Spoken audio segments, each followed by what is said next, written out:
This design emphasizes glowing line work.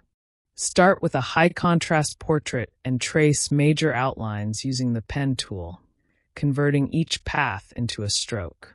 Make the strokes bright neon colors, blue, magenta, or green. Add outer glow to amplify the electric aesthetic. Remove the original portrait's details gradually by lowering opacity or applying a mosaic filter, allowing the glowing outlines to dominate. Introduce geometric shapes behind the portrait to build a graphic structure. Add scattered spark particles for a charged look. This technique works great for album art and gaming thumbnails.